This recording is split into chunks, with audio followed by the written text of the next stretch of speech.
Quand un enfant grandit dans un environnement où les personnes censées le protéger deviennent une source de peur, son système nerveux n'a qu'un seul choix: s'adapter pour survivre. Et c'est exactement comme ça que des parents narcissiques ou émotionnellement immatures installent la peur, la panique, l'anxiété dans le corps de leurs enfants, et souvent sans jamais lever la main. Quoique parfois, hein? Commençons par quelque chose de très concret: les réactions disproportionnées. Vous renversez un verre, vous oubliez de ranger quelque chose, vous faites une erreur banale d'enfant, et la réaction en face n'a rien à voir avec la situation. Colère explosive, humiliation, menace, punition excessive, ou alors panique totale. Et dans des cas comme ceux-ci, votre cerveau d'enfant enregistre que les petites erreurs sont dangereuses. Et avec cette règle vient une autre croyance profondément ancrée: pour apprendre, je dois être puni. Si je fais mal, je mérite de souffrir. Ou alors, quelqu'un doit me dire ce qui est acceptable parce que je ne peux pas me faire confiance. Et c'est ainsi que s'installe une hiérarchie intérieure, une autorité externe qui semble toujours plus légitime que votre propre ressenti. À l'âge adulte, ça donne quoi? Des personnes brillantes qui n'osent pas décider seules. Des adultes qui demandent la permission pour vivre. Des femmes et des hommes qui doutent de chaque choix, même les plus anodins. Et qui ressentent une angoisse sourde à l'idée de se tromper. Parce que dans leur corps, se tromper n'a jamais été sans danger. Autre mécanisme très fréquent, c'est la surveillance excessive. Pas de vraie intimité, pas de vie privée, pas de journal intime respecté, pas de porte vraiment fermée.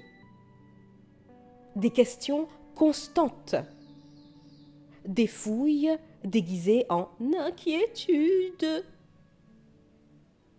C'est souvent ce qu'on appelle le parent hélicoptère, et le message implicite est clair: vous êtes constamment observé.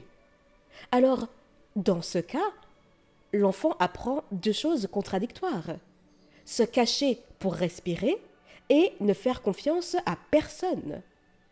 Et souvent, ces enfants deviennent discrets ou alors très secrets. Ils apprennent à masquer leurs émotions, leurs pensées, leurs envies. Parce que tout ce qui est exprimé peut être soit confisqué, soit interdit, ou alors retourné contre eux. Et à l'âge adulte, ça crée une méfiance diffuse, une difficulté à se livrer, la peur que toute authenticité ait un prix. Bien, n'hésitez pas à faire une pause au besoin.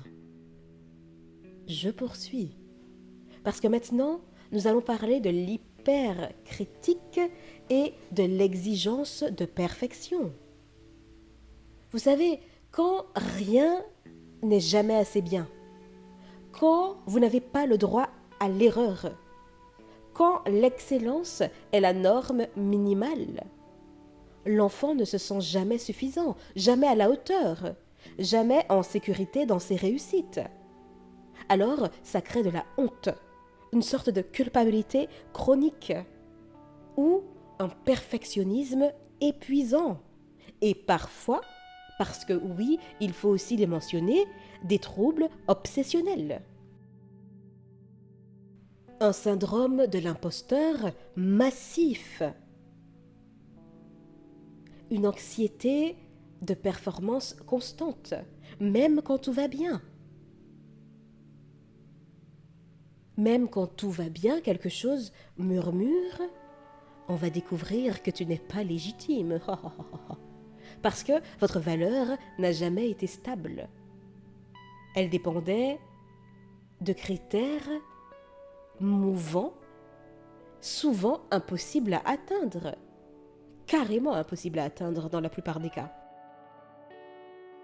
Ajoutez à cela l'imprévisibilité émotionnelle, le fameux Dr. Jekyll and Mr. Hyde.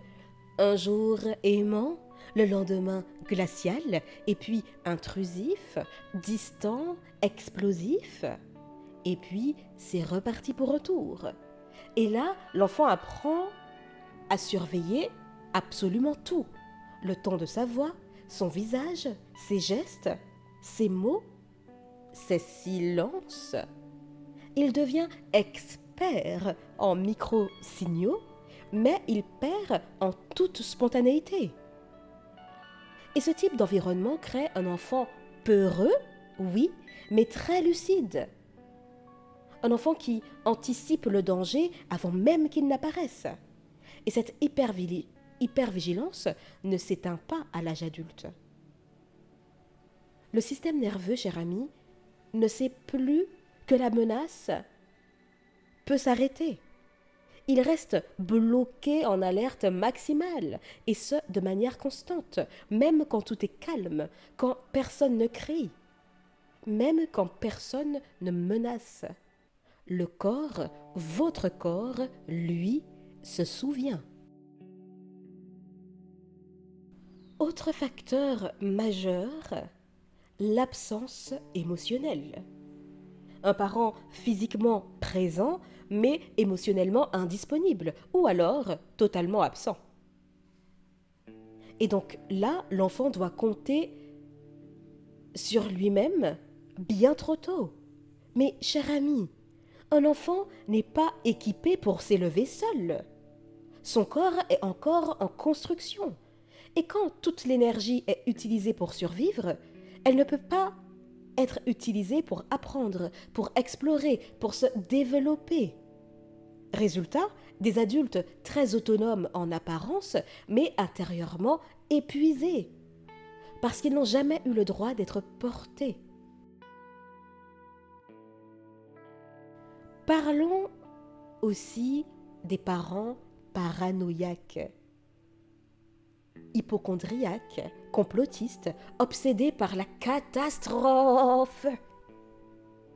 Ces parents pris dans des délires religieux, apocalyptiques, parce que oui, nous allons en parler, parce qu'il faut en parler. Vous voyez, cette chaîne, on parle donc de familles toxiques, dysfonctionnelles, narcissiques, mais on parle aussi de sujets sensibles et parfois tabous. Et donc, si vous êtes ici, c'est en tout état de cause. Alors, poursuivons. Grandir dans ces univers-là, c'est apprendre que le monde est dangereux,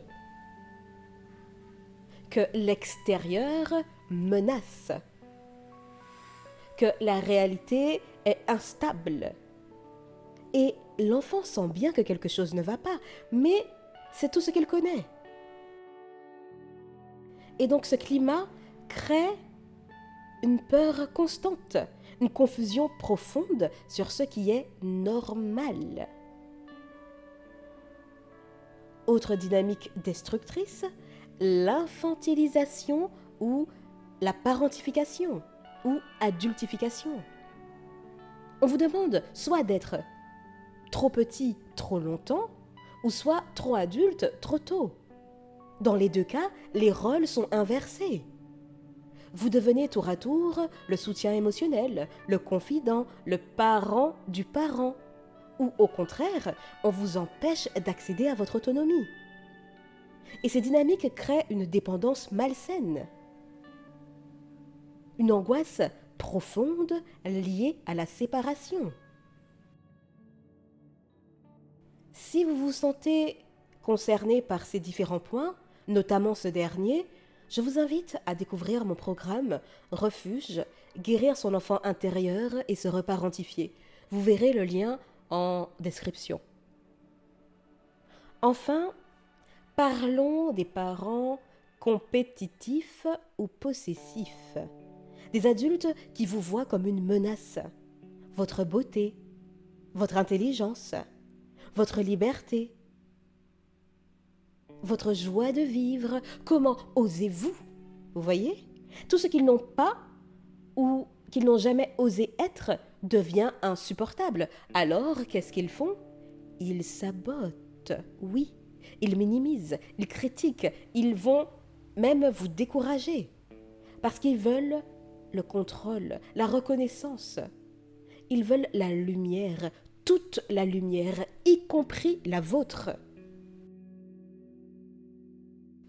Et grandir dans cet environnement, c'est avoir l'impression de ramer à contre-courant en permanence. Et bien sûr, tout cela mène à l'hypervigilance. Quand on est maltraité par ceux qui devaient être les plus sûrs, le système nerveux ne se repose jamais. Il devient hypersensible, réactif, toujours prêt à fuir ou à se défendre. Et ça, cher ami, c'est un traumatisme, ce n'est pas un trait de caractère. Et il y a ce phénomène troublant, mais très courant. Avoir l'impression de redevenir l'enfant qu'on était quand on est en présence de ses parents abusifs, même après des années de travail sur soi, même après avoir grandi, évolué, mûri. Ils refusent souvent de reconnaître qui vous êtes devenu. Ils tentent de vous ramener à une version plus contrôlable de vous.